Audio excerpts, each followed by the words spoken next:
Je vais commencer par présenter l'agence Eskimos. On est une agence 100% SEO et non pas 100% CEO. Il y a eu un petit. J'ai pas tout vu en coquille sur les slides a priori. Donc voilà, ça commence pas très bien, mais c'est comme ça. 100% SEO et on existe depuis 2010. On a vu le jour au début, on s'est démarqué sur notre marché en mettant en place la première méthodologie de sortie de pénalité pingouin. Donc pour ceux qui font du SEO depuis un certain temps, vous en avez certainement entendu parler. Il y a des deux grosses mises à jour dans les années début des années 2010, la mise à jour Pingouin et la mise à jour Panda, qui alors ça coupe de temps à autre.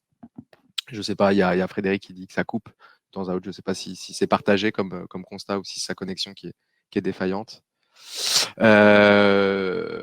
Donc voilà, première sortie de pénalité pingouin. Donc on s'est tout de suite positionné comme une agence vraiment white hat, à l'opposé du black hat, en mettant sur pattes des stratégies long-termistes pour nos clients, pérennes, et en travaillant les choses plutôt en essayant de comprendre ce qu'attendait le moteur de recherche et en essayant de le nourrir avec ce qu'il attendait, plutôt qu'en essayant de travailler contre le moteur de recherche avec des techniques qui peuvent certes avoir de l'impact sur le court terme, mais pénaliser un site et du coup avoir un ROI qui est plutôt négatif en fin de compte.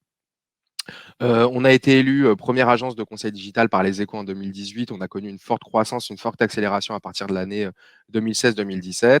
Et on a fait une levée de fonds fin d'année passée pour créer des bureaux à l'international. Donc, on a déjà créé un bureau à Bruxelles et Madrid et suivront Londres et Berlin dans les mois, les années qui viennent. On a vraiment pour ambition d'être l'agence de référence en Europe sur le sujet du SEO. Et puis, pour prouver qu'on fait du SEO et qu'on le fait bien, c'est vrai que depuis très longtemps, on attache pas mal d'importance à nos propres positions organiques parce que c'est aussi une très bonne manière pour nos clients de nous trouver. Et donc, du coup, on travaille notre propre SEO avec pas mal de soins et avec des techniques qui fonctionnent puisque on occupe la première position, les premières positions sur nos requêtes stratégiques depuis un certain temps. Donc, agence SEO, référencement naturel, agence de référencement, formation SEO. Après, il y a quelques variations, mais en tout cas, c'est vrai qu'on est un cordonnier plutôt bien chaussé chez Eskimos. Je suis venu du coup pour essayer de vous parler de Google en 2021 parce que c'est vrai que le SEO, bon, de toute façon, on parle de SEO depuis l'apparition du moteur de recherche, c'est-à-dire en 98, mais les choses en fait évoluent constamment et les opportunités que nous offre Google en organique sont plus les mêmes que par le passé. La manière de travailler aussi son SEO n'est plus la même que par le passé. Et l'idée, c'est de vous projeter un petit peu dans euh, euh, cette problématique et les opportunités que peuvent vous offrir Google aujourd'hui. La première chose que je voulais vous partager, c'était que Google avait changé. En fait, on parle toujours de moteur de recherche, mais finalement, Google est majoritairement aujourd'hui un moteur de réponse. C'est-à-dire qu'on ne va plus forcément sur Google pour chercher un résultat et fouiller dans une liste de résultats. On va sur Google pour trouver directement. En tout cas, Google aujourd'hui nous donne parfois directement les réponses à nos questions. C'est très agréable en tant qu'utilisateur, mais c'est un paramètre, en tout cas, qui fait qu'en tant que référenceur, notre approche doit changer, notre approche vis-à-vis de ce sous-jacent doit changer. Euh, la deuxième chose, enfin, au-delà du moteur de réponse, c'est que même les opportunités de résultats qui sont offerts par Google, ils sont très larges aujourd'hui. Quand on a une approche de Google, on ne peut pas s'arrêter uniquement aux résultats classiques tels qu'on les connaît tous, avec les 10 résultats organiques. Voilà. C'est quand on est un média aujourd'hui, c'est très cool Google sur les résultats organiques, c'est très sympa. Mais en fait, ce qu'on doit travailler en priorité, ça va plutôt être sa présence sur Google News, par exemple, qui sur certains médias représente plus de 50% du trafic reçu sur un média. Et même quand on pense à Google News, et ben dans Google News, il y a différentes approches. On a Google Discovery, par exemple, que vous pouvez retrouver sur votre téléphone et qui a des taux de clic aussi super importants.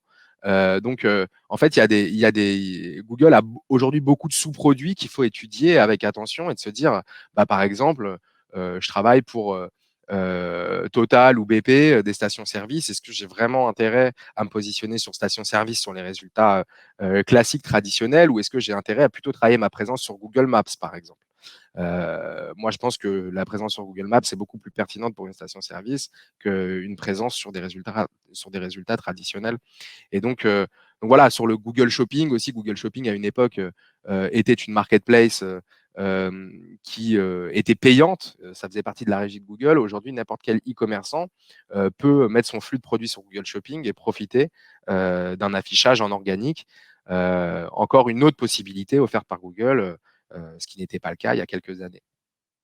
Donc déjà, je pense avant de se lancer tête baissée dans une stratégie SEO, de se dire d'avoir un objectif sur quel produit de Google on a envie de se positionner et après, pourquoi pas de se lancer tête baissée dans la mise en place de la stratégie. Dire aussi que, et ça fait un peu écho à la première slide, que le SEO, c'est plus qu'une affaire de trafic. Si on prend si le moteur de recherche est devenu un moteur de réponse, et ben aujourd'hui, moi, le contenu que je vais créer va me permettre d'atteindre des positions zéro qui ne seront pas forcément toujours cliquées. Si on prend un sondage qui est sorti en 2019, enfin pas un sondage, une étude qui est sortie en 2019, on voit que près d'une recherche sur deux amène à zéro clic. Donc c'est un chiffre qui est faramineux. C'était évidemment pas le cas il y a 5 ans. Et aujourd'hui, le zéro clic, bah, si vous cherchez le nom d'un acteur, enfin le titre d'un film, la date de naissance d'une célébrité, la météo, si vous cherchez à réserver un billet d'avion, il y a beaucoup en fait de recherches que vous ferez. Et a priori, la moitié des recherches que vous faites sur Google amène à zéro clic. Et du coup, nous, notre position de référenceur, c'est de dire, de faire un petit peu le point, c'est de se dire, OK, le mot-clé sur lequel je vais me positionner risque d'amener à zéro clic, parce que c'est une requête qui a vocation à être à trouver réponse directement via le knowledge graph ou via une position zéro, et c'est de se dire, OK, est-ce que j'ai quand même intérêt à travailler ce mot-clé, parce que ça peut être intéressant pour une marque. Le zéro clic, bah, ça fait aussi de la notoriété, ça met votre marque en évidence. Et si par exemple je suis Castorama et que la requête prix d'un parquet flottant amène à zéro clic parce que la réponse apparaît directement en position zéro, et ben, je peux avoir intérêt en étant Castorama de quand même apparaître pour des questions de notoriété. Donc c'est aussi, ça amène, je trouve, le SEO sur autre chose que de la pure conversion et de se dire OK, je mets 10 000 € dans ma stratégie SEO, il faut que demain, ça me rapporte 20 000 € pour trouver un ROI. Il y a clairement aujourd'hui sur Google un très, très gros enjeu de notoriété pour les marques, et on doit sortir de la vision purement conversion quand on pense à sa visibilité sur le moteur de recherche en organique. Petit chiffre intéressant aussi, c'est la part du paid click sur 100 résultats, sur 100 SERP différentes. Il y aura 3 personnes sur 100 qui vont cliquer sur des résultats payants, 40 personnes qui vont aller plutôt sur des résultats organiques. Ça veut dire que la part d'organique par rapport au payant, en fait, dans la manière d'attirer des personnes sur son site, elle est quand même très, très prépondérante. On parlait à une époque de 70% organique, 30% payant. En réalité, si on prend l'ensemble des recherches, on est sur un ratio qui est beaucoup plus en faveur encore de l'organique. Bon, il y a encore un travail, je pense, d'évangélisation à faire dans les directions marketing pour arriver à faire axer les stratégies marketing sur ce canal d'acquisition qui est certes beaucoup plus long-termiste, dont les résultats ne sont pas garantis, mais qui a un ROI et qui trouve une audience qui est beaucoup plus large que ce qu'on peut avoir sur les résultats payants. Après, la dichotomie entre naturel et payant, je pense qu'il n'y a pas lieu de l'avoir. C'est évidemment, moi, si j'avais mon e-commerce ou une marque à propulser sur Google, j'essaierais de travailler en symbiose ces deux canaux d'acquisition sans en mettre un sur le bas-côté de toute façon. Dans la logique aussi qui a certainement changé, ça on en parle depuis assez longtemps, mais le SEO, c'est pas qu'une affaire de mots-clés. C'est-à-dire que c'est super de faire des études de mots-clés en disant que assurance habitation s'est tapé 50 000 fois et de se dire moi je vais être premier sur assurance habitation. En réalité, c'est clairement le top mot-clé, et la short tail, middle tail, c'est la phase immergée de l'iceberg. Et en fait, on a une profondeur de volumétrie qui est hyper importante sur de la long tail. Et la long tail que vous pouvez percevoir sur vos outils d'analyse de mots-clés, type Google AdWords ou SEMrush, c'est presque de la middle en réalité. La vraie long tail, elle apparaît pas, elle n'est pas tracée parce que c'est des mots-clés qui sont tapés moins de 10 fois par mois. Et du coup, vous n'avez pas forcément accès à cette donnée-là, à part sur Search Console si vous avez déjà un site qui est positionné avec la Search Console de mis dessus. Mais la vraie long tail, en fait, elle est là, la vraie profondeur. Il y a un chiffre qui est assez hallucinant, c'est que 30% des requêtes qui sont tapées sur une journée sont des requêtes qui sont tapées pour la première fois, en fait. Chacun a sa manière. Donc, il y a des fautes d'orthographe. Déjà, si je veux taper assurance habitation, je vais oublier un S, je vais rajouter une occurrence, je vais inverser les mots, je vais poser des questions de plus en plus précises. Et, et donc, du coup, il faut vraiment arriver à sortir de cette logique purement keyword quand on pense SEO et arriver à travailler des ensembles, des champs sémantiques. Sur assurance habitation, le mot-clé est tapé 50 000 fois. L'ensemble, le champ sémantique sur l'assurance habitation, c'est tracé par SEMrush, 500 000 requêtes mois. Si on prend en compte que SEMrush ne peut pas tracer l'ensemble des mots-clés autour de ce mot-clé-là principal, eh ben, c'est certainement encore beaucoup plus. Donc voilà, arriver à avoir une approche vraiment par silo sémantique quand on fait du SEO et pas avoir une approche trop microscopique sur des keywords en particulier, quoi. Donc déjà, j'ai commencé par beaucoup parler de Google, mais le SEO aussi, si on lève un petit peu la tête, on se dit, ben, Google, c'est super, mais aujourd'hui, un achat sur deux passe par Amazon. Un achat e-commerce sur deux passe par Amazon. Donc, et Amazon a un moteur de recherche en interne. Si je tape écouteurs Bluetooth sur Amazon, bah, j'ai une logique de classement organique des résultats. Il y a une régie payante avec des résultats payants, et puis après, il y a un algorithme qui régit les résultats organiques. Et ben, on peut aussi aller s'intéresser en tant que référenceur à comment fonctionne cet algo-là et essayer d'aller le manipuler pour arriver à faire ressortir ces produits en priorité sur les résultats organiques d'Amazon. Pour moi, c'est un must quand on est e-commerçant et qu'on est présent sur Amazon. Il y a aujourd'hui il y a un outil à Ahref, je ne sais pas si vous êtes tous hyper outillés en SEO, je ne pense pas a priori, mais vous êtes certainement familier à ces outils marketing. Bon, à Ahref, sachez-le, vous pouvez avoir des volumes de recherche directement sur Amazon ou sur YouTube ou sur Google. Donc, vous pouvez choisir le moteur de recherche et faire des études sémantiques à partir d'un moteur de recherche autre que Google, donc Amazon, YouTube, Pinterest, etc. Et ça, c'est assez intéressant parce qu'on constate que les volumes de recherche sur Amazon pour un certain nombre de produits, notamment grande consommation, sont 2-3 fois plus importants que des volumes de recherche Google. Donc voilà, encore une fois, avant de se lancer en SEO, bien savoir où on met les pieds et savoir sur quelle bataille on a envie de mener et sur quel moteur de recherche.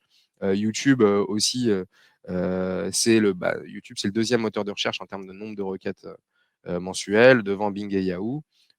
Pour Castorama, pour Leroy Merlin, c'est des boîtes qui l'ont très bien compris et qui aujourd'hui ont des chaînes YouTube qui cartonnent. C'est le bricolage.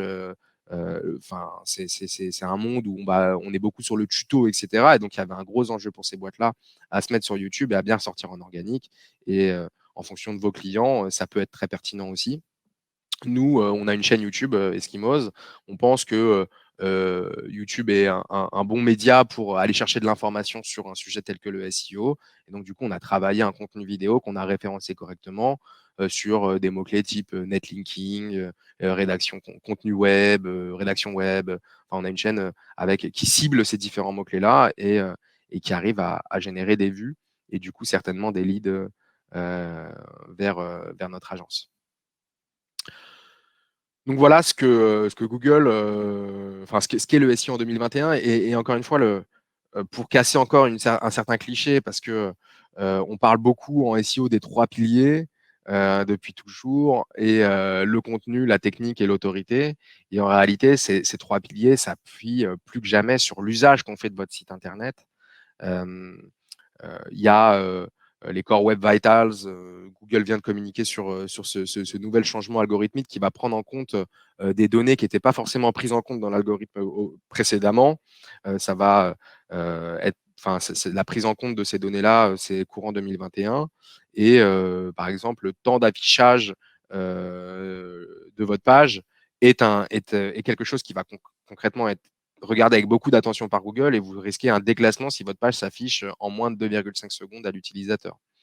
Le chargement du premier octet aussi est un critère qui va rentrer dans les Core Web Vitals. Et puis, on a par le passé aussi eu de la communication de la part de Google, du fait qu'un site qui n'était pas en HTTPS risquait d'être déclassé, un site qui n'était pas mobile friendly risquait aussi d'être déclassé. Donc des critères d'usage en fait qui sont de plus en plus pris en compte dans l'algorithme.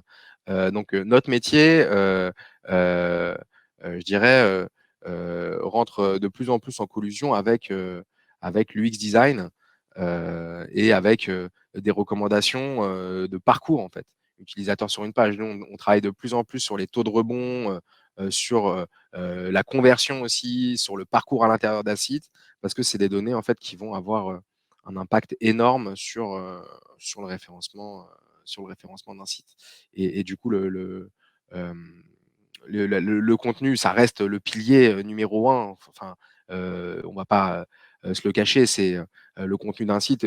Quand vous posez une question à Google, quand vous faites une requête sur Google, vous posez une question et le meilleur moyen d'y répondre quand on a un site, c'est avec du contenu texte et ça reste le cœur d'un dispositif. La technique est très importante et est liée avec l'usage de toute façon. L'autorité reste aussi très importante. Mais en tout cas, ce que je voulais dire, c'était qu'il fallait de plus en plus s'intéresser au parcours, à l'usage que font les utilisateurs d'un site, de votre site pour pouvoir travailler sur son SEO. Je peux reprendre quelques questions. Est-ce qu'il y a de meilleurs résultats en termes de rétention sur le long terme? Alors, vu que j'ai pas le contexte, j'ai du mal à y répondre. Euh, Je comprends la question de notoriété, mais comment bien expliquer à son client qu'il y a une démarche purement héroïste?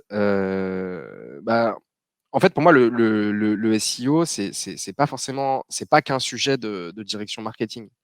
C'est aussi un sujet de CEO, en fait.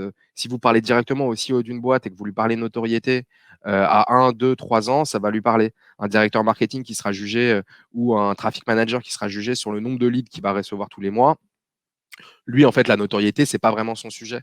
Il faut, enfin, c'est clairement un sujet de CEO et de chef d'entreprise pour moi, le SEO, parce que ça impacte autre chose que le nombre de leads qu'on va recevoir tous les mois. Et sur la notoriété, comment on mesure le ROI de la notoriété? Eh ben, il y a un truc génial, encore une fois, sur SEMrush, Ahrefs ou même sur le Keyword Planner. Vous pouvez voir le nombre de fois où votre marque est tapée sur Google. Enfin, on n'est plus obligé aujourd'hui d'aller voir des instituts de sondage pour faire des études quanti et pour faire des études de marché. La meilleure étude de marché qui soit, en tout cas, c'est une étude de marché très objective. Vous allez sur Google Trends et vous tapez votre nom de marque, vous voyez si le nom de marque est de plus en plus tapé dans la durée. Si c'est le cas, c'est que votre notoriété grandit. Si la courbe stagne, c'est que votre notoriété stagne. Donc ça, c'est plutôt assez facile à démontrer avec nos outils actuels, le ROI sur la notoriété. Bon, après, le ROI direct, ce que la notoriété amène en impact business, il y a encore des calculs un petit peu plus fins, mais en tout cas, l'évolution de la notoriété, c'est quelque chose qui se calcule bien. J'ai plus beaucoup de temps en fait, Clément, heu, c'est vrai que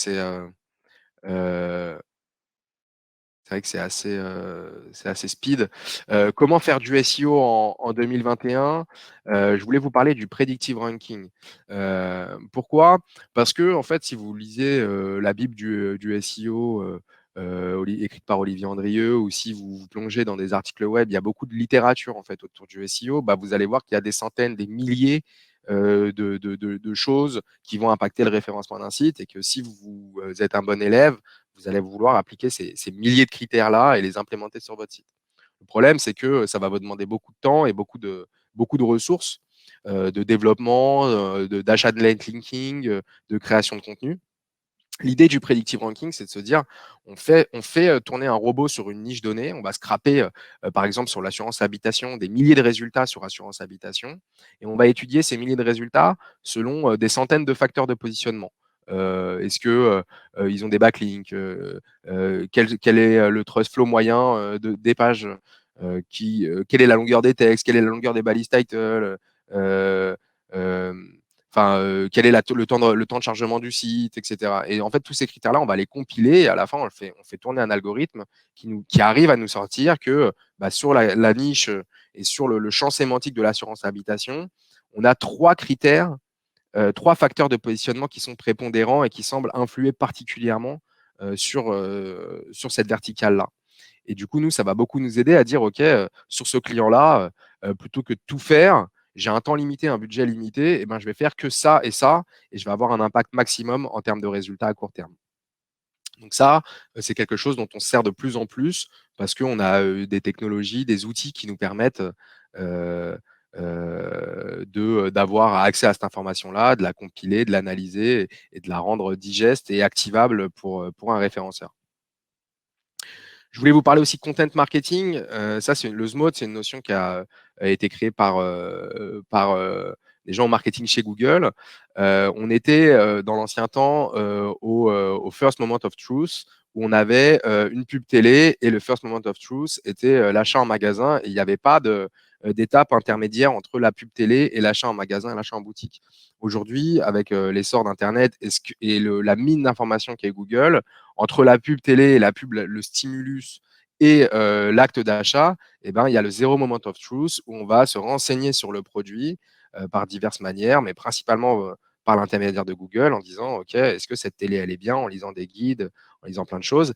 Et donc du coup aussi faire du SEO, c'est pas que travailler sur le first moment of truth, c'est pas que travailler sur la conversion finale. Je mets 1 euro, je récupère 2 parce qu'il y a un acte d'achat. Non, c'est travailler sur ce SMOT en disant moi, je veux aussi, avec ma stratégie SEO, mener une stratégie de content marketing conversationnelle en ayant un contenu qui réponde aux questions, un contenu qui rassure.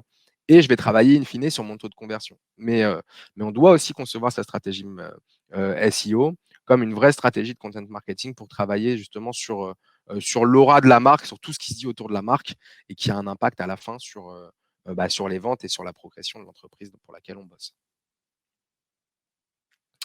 Et puis le SEO, c'est hyper important, je pense, de le travailler en reverse engineering, en disant encore une fois, je reviens sur le fait que si on est un bon élève du SEO, on prend un site et on note qu'il y a 200 choses à faire, 400 textes à créer, je ne sais pas combien d'optimisations techniques à entreprendre, et qu'encore une fois, c'est beaucoup de temps, beaucoup d'argent. Donc ce qu'on fait généralement, c'est qu'on prend une idée, on la teste sur une partie limitée du site, on analyse l'impact de cette idée-là. Et si jamais l'impact est positif, derrière, on scale l'optimisation sur l'entièreté du site. Quand on travaille, par exemple, pour une grosse marketplace telle que Rakuten, qui a des centaines de millions de pages, on peut pas, on est obligé de fonctionner comme ça, d'isoler et de scaler après pour des logiques de temps, encore une fois, et de coût.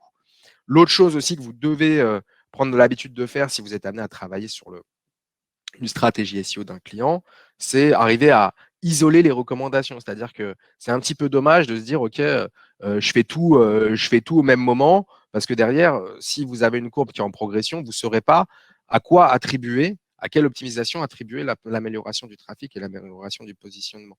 Donc, l'idée aussi, c'est d'isoler dans le temps la mise en place de recommandations pour dire, OK, non, mais ça avait l'air de… Ça, je pense que c'est ça qui a vraiment marché. Donc ça, derrière, si vous avez d'autres clients, c'est ça que vous allez activer ou si vous devez l'activer sur d'autres parties du site et étendre quelque chose à d'autres parties du site, vous savez exactement sur quoi appuyer. D'où cette nécessité de toute façon de travailler en silo, en méthodologie, en sprint et avoir vraiment cette démarche de reverse engineering. Honnêtement, ce qui marche sur un client A ne marche pas forcément sur un client B. On le voit tous les jours, on a plus de 300 clients dans l'agence et, et, euh, et chaque client, chaque site réagit vraiment différemment.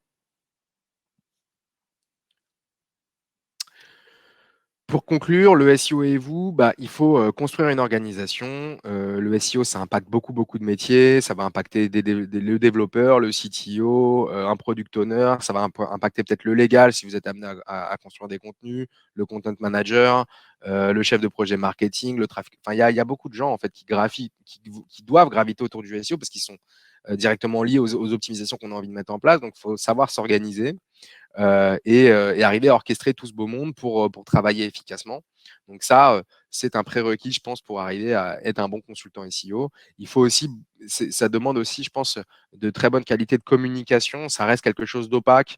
Il faut arriver à cultiver la patience du client, lui dire non mais ça paiera pas, ça paye pas tout de suite. Tu investis aujourd'hui pour récupérer demain. On est dans un monde qui va très vite, où le court terme est prépondérant et il faut arriver à travailler plutôt sur le temps long en SEO. Donc c'est aussi beaucoup de qualité de communication. Je pense que si vous êtes amené à travailler sur les stratégies SEO de vos clients, il faut toujours être en formation permanente. On est sur un secteur qui évolue tous les jours, avec des outils qui naissent, d'autres qui périclitent, avec des pratiques qui marchaient, qui ne marchent plus aujourd'hui, avec des nouvelles opportunités. Donc vraiment être dans une démarche de formation permanente pour arriver à faire du SEO efficacement. Étant donné que, en fait, ce qui est très traite dans le SEO, c'est que vu que ça ne paye pas tout de suite, si vous êtes par exemple très mauvais en Google Ads, vous le savez très vite, vous tentez, vous mettez 2000 € dans des campagnes, vous faites 0 € de chiffre d'affaires, vous pouvez vous dire, bon, bah, je suis pas très bon. En SEO, le problème, c'est que si vous pouvez travailler pendant un an en disant, de toute façon, ça paiera à la fin de l'année, vous pouvez travailler pendant un an, à la fin, il n'y a pas de résultat. En fait, vous savez pas que depuis le début, vous faites des choses qui sont pas forcément efficaces. Et donc, du coup, il y a vraiment beaucoup de temps à perdre en SEO. Donc, si vous vous lancez sur la matière, formez-vous et sinon, n'hésitez pas à déléguer. Et je pense que Timothée et Eskimos seront ravis de vous aider. C'est tout pour moi. Alors, merci beaucoup, Tom, pour cet éclaircissement sur ce qu'est les SEO en 2021. Je crois qu'on n'a pas énormément de temps pour répondre aux questions. Il y en a une qui a eu particulièrement beaucoup de votes sur un exemple d'outil de predictive ranking. Je ne sais pas si tu as quelque chose à nous dire par rapport à ça. Alors nous, l'outil de predictive ranking qu'on utilise, il est fait en interne en fait. Pour le moment, il n'y a pas d'outil de predictive ranking sur le marché. C'est plutôt des consultants SEO qui travaillent un petit peu dans leur coin avec des data scientists et qui mettent au point des choses. Ok, merci beaucoup. Je propose qu'on continue à parler de SEO d'une manière différente avec Timothée. Parce qu'on là, on a vu pas mal de SEO de manière théorique et je pense que ça peut être intéressant aussi de laisser place à la pratique.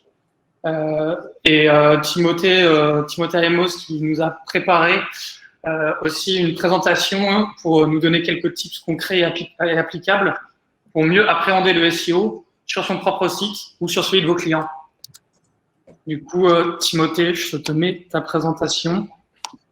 Ouais, merci Clément. Bonjour à tous. Je te laisse la main pour enchaîner. Merci. Merci Clément, merci Crème de la Crème pour l'organisation du webinaire. Aujourd'hui, donc dans ce webinaire, moi je vais vous aider à comprendre Google pour améliorer le SEO de vos clients. Et pour ça, je vais rentrer dans des informations assez pratiques, c'est-à-dire des actions que vous pouvez mettre en place très rapidement. Donc je suis Timothée Amos, consultant SEO pour les SaaS. Je suis certifié CESEO, QASEO et XSEO. C'est des certifications qui sont plutôt reconnues sur le marché francophone dans le référencement naturel. Si le sujet vous intéresse, je vous invite à vous renseigner là-dessus. Et surtout, si vraiment vous voulez vous challenger et valider vos compétences et connaissances, je vous invite à passer ces certifications, c'est très intéressant. Alors, évidemment, il faut savoir que toutes vos actions sur le site de vos clients ont des conséquences SEO. Ça peut très bien se passer, comme on peut le voir sur le premier graphe, ou mal se passer, comme on peut le voir sur le deuxième graphe.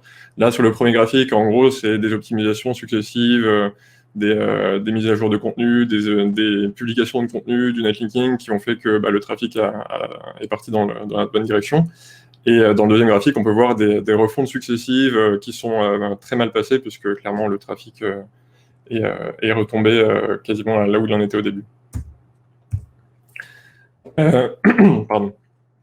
Les crawlers, donc c'est les robots des moteurs de recherche qui vont aller sur vos sites, sur les pages, sur tous vos contenus. Et ces robots, en fait, ils peuvent être très sophistiqués, mais ça reste des machines.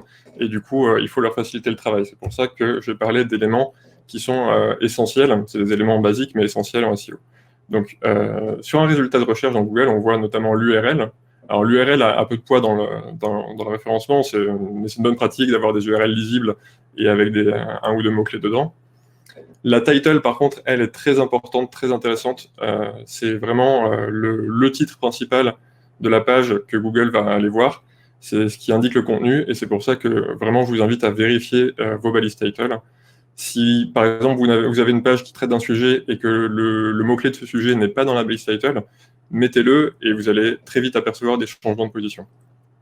La métadescription, d'un point de vue SEO, il n'y a pas tellement d'intérêt, mais c'est en fait pour le copywriting. C'est-à-dire que en fait, quand on voit votre résultat dans Google, il y a cette métadescription qui s'affiche. Elle n'a pas de poids sur le positionnement de vos pages, mais par contre, elle donne envie aux utilisateurs de cliquer sur votre résultat. Donc c'est quand même très important à utiliser. Et bien sûr, faut la penser d'un point de vue copywriting, mais vous voyez sur cet exemple, si vos mots-clés sont dans la métadescription et qu'ils sont dans la requête de l'utilisateur, ils apparaissent aussi en gras, ça peut potentiellement donner aussi un peu plus envie de cliquer, puisqu'il voit que vraiment il y a le sujet dans la métadescription.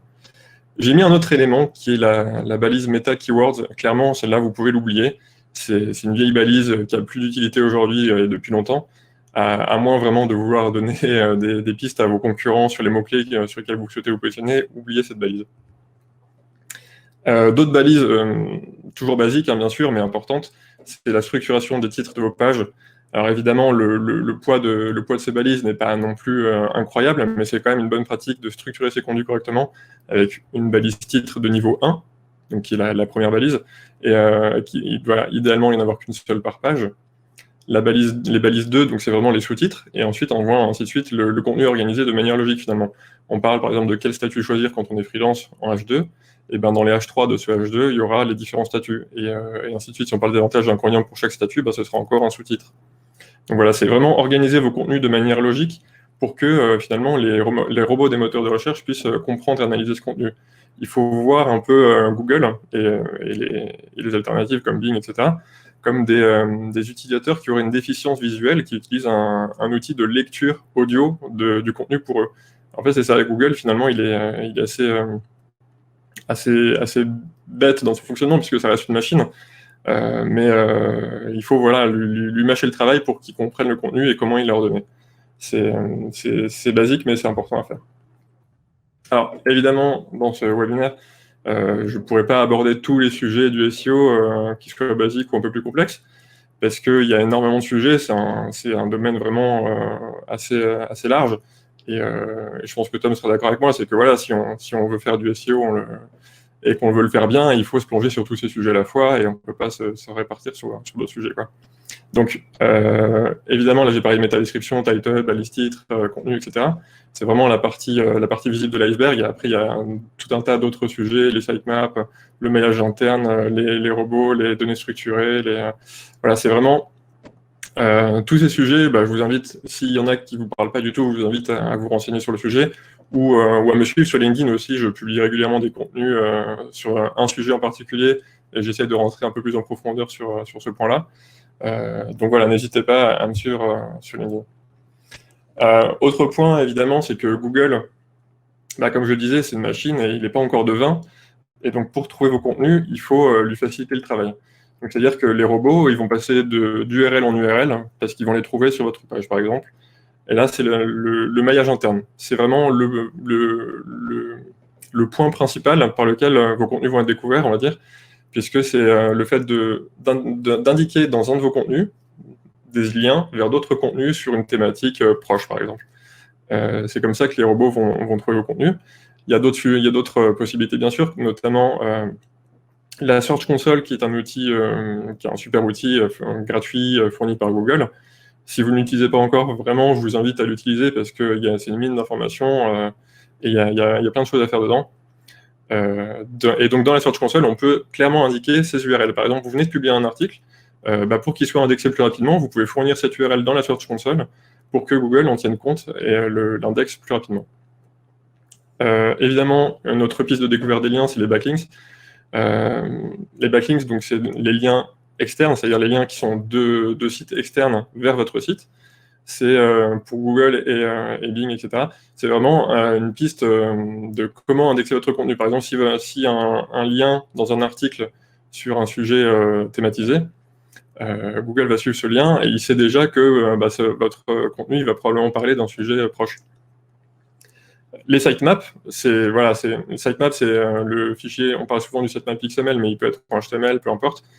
C'est en fait le fichier qui va recenser les URL qui sont importantes d'un point de vue référencement. Bien sûr, le sitemap n'est absolument pas obligatoire, mais ça reste une bonne pratique de le mettre en place et ça permet au robot de découvrir facilement vos contenus. Créer du lien. Par là, j'entends bien sûr des backlinks, parce que c'est très important sur le référencement. Vous allez voir que si vous cherchez à vous positionner sur des requêtes concurrentielles pour lesquelles ces concurrents ont beaucoup de backlinks et vous en avez 0, il y a très peu de chances que vous passez devant eux. Alors, j'ai mis cette petite phrase, un site sans lien, c'est comme un freelance sans réseau. Finalement, il faut voir les backlinks comme des recommandations d'autres sites. Et le freelance sans réseau, c'est pareil. S'il n'a pas de recommandations d'autres freelances ou d'autres personnes, par exemple, c'est possible qu'il ait un petit peu plus de mal à trouver des clients. Et donc, le site sans lien, c'est pareil. C'est Google. S'il voit un site qui n'a aucun backlink, il va se dire, mais ce site, d'où est-ce qu'il sort? Est-ce que c'est pertinent que je le positionne sur ces requêtes ou pas, par rapport à d'autres qui sont beaucoup plus mentionnés de manière régulière? Voilà, c'est ça l'idée. C'est vraiment renforcer vos backlinks pour acquérir plus de notoriété, de recommandations, entre guillemets. Pour acquérir des backlinks, il y a plusieurs méthodes. Là, je parle bien sûr de méthodes les plus classiques, c'est-à-dire la méthode longue. C'est publier du contenu ultra qualitatif. Bien sûr, ça prend du temps à rédiger. Essayer de contacter des entreprises qui ont des blogs dans la même thématique pour dire, voilà, j'ai écrit tel contenu hyper intéressant, j'ai vu que c'était un sujet qui pourrait vous intéresser, est-ce que vous souhaitez en parler dans votre article? C'est bien sûr une méthode assez longue, mais qui peut très bien porter ses fruits. Et la méthode rapide, qui va peut-être vous paraître un peu obsolète, mais qui marche toujours, évidemment. Enfin, pour une partie, c'est-à-dire les annuaires, par exemple, ça fait très années 2000 de dire publiez vos sites sur les annuaires, mais il y a encore des annuaires qui fonctionnent, et c'est tellement rapide et facile à faire que ce serait dommage de s'en passer. Les commentaires, évidemment, pareil, c'est une méthode hyper ancienne, mais qui peut toujours fonctionner. Par exemple, vous trouvez un article dans votre thématique, vous postez un commentaire, évidemment, qualitatif, idéalement, avec un lien vers votre site. Ce sera très certainement un lien en nofollow, mais il faut quand même savoir que les liens en nofollow restent des signaux pris en compte par Google, officiellement depuis peu, mais je pense qu'officieusement depuis plus longtemps que ça. Et on peut quand même trouver des blogs qui font des liens en dofollow. Alors, enfin, en dofollow. Le terme dofollow n'existe pas, mais c'est pour l'opposition à nofollow. Et bien sûr, je vous invite à chercher ces blogs. Il y a plein de méthodes pour le faire. Et si vous en trouvez, ne les lâchez pas. Et bien sûr, les forums, si vous trouvez des forums dans votre thématique, devenez utilisateur de ce forum, répondez à des questions en mentionnant vos liens, idéalement. C'est des vieilles méthodes, mais qui peuvent toujours fonctionner. C'est évidemment la méthode rapide. Après, il y a l'achat de liens. Alors, l'achat de liens, c'est ce qu'il y a probablement de plus rapide, parce qu'aujourd'hui, on trouve énormément de plateformes pour toutes les gammes de prix, toutes les thématiques. Vous pouvez acheter des liens vous pouvez même trouver des liens gratuits, vous pouvez acheter des liens pour 10 à 3 000 € si vous voulez. Il y en a vraiment pour tous les budgets, toutes les thématiques. Voilà, je ne vais pas parler des plateformes de liens ici, mais il y en a énormément. Vous tapez les plateformes de liens dans Google, vous les trouverez très facilement. Alors, des rétro JavaScript, c'est un truc qui va plus parler aux développeurs, j'imagine. Je ne sais pas s'il y en a qui me suivent ici, peut-être vous pouvez vous présenter dans le chat, mais le JavaScript, en fait, c'est un titre volontairement provocateur, hein. Mais dans le SEO, on a tendance souvent à dire que JavaScript et SEO font pas bon ménage. Ça peut être tout à fait vrai, mais ça peut être aussi complètement faux. C'est-à-dire que si vous utilisez, par exemple, un framework JavaScript comme Angular, React, etc., s'il est bien configuré, vous pouvez très bien avoir un site qui se positionne parfaitement bien dans Google. En fait, c'est ça, c'est que tout est question de configuration, finalement. Là, je vous ai mis une capture d'écran d'une page faite sur Angular qui n'est pas du tout configurée d'un point de vue SEO. Et comme vous pouvez le voir, il n'y a absolument aucun contenu intéressant pour Google là-dedans. Il n'y a rien du tout. Donc, Google, s'il voit une page comme ça, qu'est-ce que ça lui apporte? Comment il va pouvoir classer cette page? Il ne pourra pas. Donc, pareil, c'est un sujet vaste et complexe, mais je vous invite à vous renseigner sur tout ce qui est server-side rendering ou dynamic rendering. C'est le fait de servir des pages lisibles pour Google ou les utilisateurs. Et je vous invite donc à creuser ce sujet. Le JavaScript peut tout à fait être SEO-friendly quand c'est bien fait. Jouer à cache-cache avec Google, ouais, ça c'est un truc un peu délicat, mais en gros, c'est pour vous dire qu'on peut tout à fait vouloir jouer à cache-cache avec Google pour lui montrer certains contenus qu'on ne veut pas forcément montrer à des utilisateurs, ou l'inverse. Alors, dit comme ça peut faire très, très black hat, etc. Mais en fait, il y a des options, enfin, des méthodes tout à fait légitimes d'utiliser ces termes-là. Je vais parler d'obfuscation d'abord. L'obfuscation, en fait, c'est le fait de vouloir cacher un contenu, masquer un contenu. Et on en parle notamment pour tout ce qui est lien, et surtout les liens internes. En fait, c'est par exemple, vous avez un site avec des mentions légales, des CGV dans le footer. C'est le cas de beaucoup de sites. Et en fait, malheureusement, ça peut arriver que Google, même si généralement ils pondèrent les liens en fonction de leur disposition dans une page, ça peut arriver qu'ils considèrent que ces liens soient aussi importants que les liens du menu, parce qu'ils sont présents sur toutes les pages de votre site. Et ça arrive essentiellement pour les petits sites, mais ça peut arriver pour des sites un peu plus importants, que ça arrive donc que dans les site links, vous savez, les petits liens bleus qui apparaissent sous le résultat d'un site quand on cherche des requêtes marques, par exemple, ça arrive qu'il y ait les CGV, les mentions légales, la page contact, la page panier qui apparaissent ici. Et ben en fait, c'est des choses qu'on peut régler tout simplement en obfusquant des liens, et c'est tout à fait légitime de vouloir faire ça, parce que c'est des pages qui n'ont pas forcément d'intérêt d'un point de vue référencement. L'autre méthode, c'est bien sûr le cloaking. Alors le cloaking, le terme en soi fait très black hat, évidemment, mais c'est le fait de présenter un contenu à Google et un autre aux utilisateurs, ou l'inverse. Et en fait, ça peut être tout à fait légitime, comme par exemple, là, je vous ai mis une capture d'écran d'un article de Libération. Si vous essayez de lire un article de Libération, vous allez voir, si vous n'êtes pas abonné, que vous ne pourrez voir que les 2-3 premiers paragraphes, quelque chose comme ça. Et en fait, Google, lui, il a pourtant accès à l'intégralité du contenu. Et finalement, c'est un genre de cloaking, en fait. C'est légitime, c'est pour que les contenus puissent se positionner sur les sujets dont ils parlent, mais que les utilisateurs ne voient pas forcément l'intégralité de ce contenu, puisque les revenus sont importants pour les utilisateurs. Alors, je parle de Libération, mais c'est le cas pour bien d'autres sites, évidemment. Donc voilà, je pense que j'ai fait le tour. J'espère que ces informations vous auront été utiles. J'espère que je ne suis pas allé trop vite non plus. Je n'ai pas regardé le chat du tout, mais je vais pouvoir peut-être répondre à des questions. Donc voilà, n'hésitez pas à me suivre sur LinkedIn, où je parle à peu près une fois par semaine de sujets un peu plus en profondeur. Vous pouvez me retrouver bien sûr sur mon site, où j'ai un guide du SEO pour les SA si c'est un sujet qui vous intéresse. Et encore merci à Clément et Crème de la Crème pour l'organisation du webinaire. Et je reste dispo pour répondre à vos questions s'il y en a. Merci Timothée, c'était très clair, très intéressant. J'ai vu qu'il y avait pas mal de questions. Ouais. Attends. On a Cécilia qui partage le profil de Timothée sur LinkedIn. Je lis régulièrement son contenu. Je vous conseille de suivre si ça vous intéresse. Merci, c'est gentil. Il y avait Johan qui posait une question dans le chat sur comment développer les backlinks. Il me semble que tu y as répondu dans la présentation.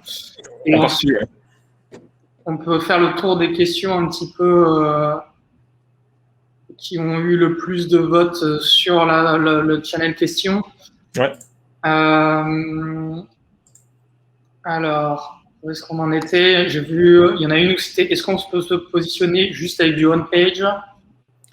Ensuite, après, je peux te laisser regarder à partir de là. Quelles questions tu penses pouvoir… Ouais, bien sûr.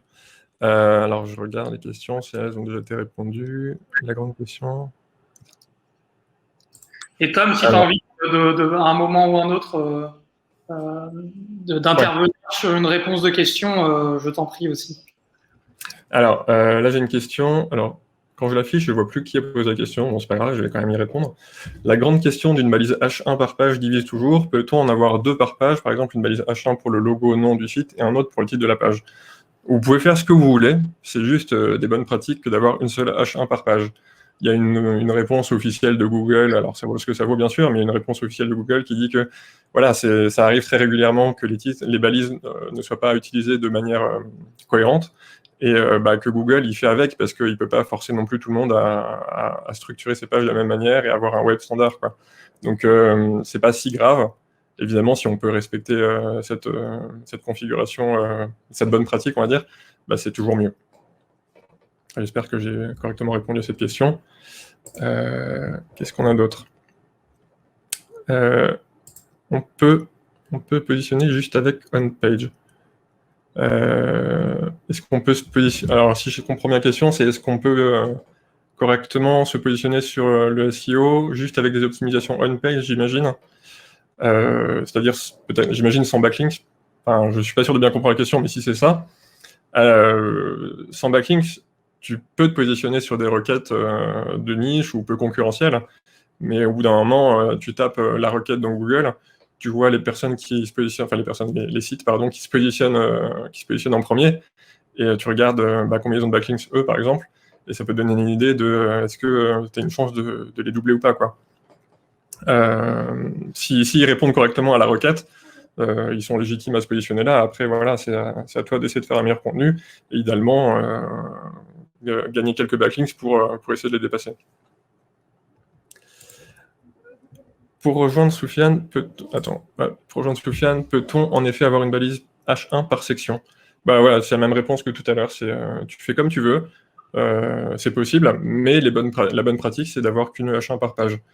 Après, voilà, si tu veux faire ça, tu peux, mais finalement, ce serait peut-être plus logique d'avoir des H2. Enfin, on ne voit pas pourquoi forcément utiliser des H1 si on peut utiliser des H2. Et si vraiment ça nécessite de mettre des H1 parce que c'est un sujet différent, bah, autant faire des pages différentes dans ce cas. Enfin, voilà. Avoir en fonction du contenu, là, j'ai pas tous les éléments, mais je dis, comme tout à l'heure, tu peux faire ce que tu veux. La bonne pratique, c'est d'en avoir qu'un par page. On a peut-être 2 dernières questions. J'en ai une là de Audrey. Google n'aime pas le contenu dupliqué. Ah, ok. Ah, attends, je l'avais pas vu. Google n'aime pas le contenu dupliqué, mais cela vaut-il quand on relaie les contenus de notre site sur nos réseaux sociaux? Doit-on, dans ce cas, retravailler ces contenus ou pas nécessairement? Franchement, non, parce que c'est le contenu dupliqué. Google, il sait quand même faire la part des choses. Le gros souci, en fait, avec le contenu dupliqué, par exemple, c'est si toi, ton site, il est tout neuf, par exemple, que tu publies un contenu ultra qualitatif et qu'il y a quelqu'un de mal intentionné qui reprend exactement ton contenu pour le publier sur un plus gros domaine, il est possible que ce domaine passe devant toi, par exemple. Mais si tu fais... en plus, le contenu sur les réseaux sociaux, il est vraiment... il ressort quasiment jamais dans Google, c'est très rare. Tu peux trouver quelques résultats Facebook, quelques résultats LinkedIn, mais c'est vraiment exceptionnel, quoi. Donc non, ton contenu sur ton site, il est très bien. Si tu veux le republier sur les réseaux sociaux, oui, voilà, idéalement, tu peux essayer de le tronquer ou de le reformuler un petit peu, mais ne te prends pas la tête pour ça, quoi. Tu avais vu une autre question, Clément, peut-être? Oui, moi, pour connaître un petit peu le SEO, je trouvais intéressante la question de Valérie sur les sites one-page. Ouais. Et puis, j'ai souvent entendu que les sites one-page sont mal référencés. Est-ce toujours d'actualité et pourquoi?